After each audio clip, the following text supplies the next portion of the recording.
在中東咧戰爭，石油起大價，漁船出海的成本嘛提懸。像台東的富岡，今年掠到的魚仔無介濟，魚仔的價數嘛無真理想。講有部分的漁民已經幾啊個月無出海，只會當食老本。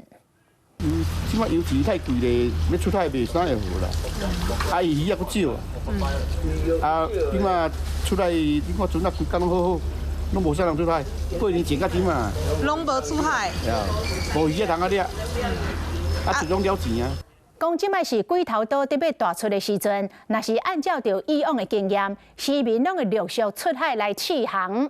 但是這個富岡港區煞停幾啊十隻小型的漁船，因為最近出海一抓，油錢愛開幾啊千塊，但是掠到的魚仔只會當賣1000塊，也就是講無出海，顛倒是賺到。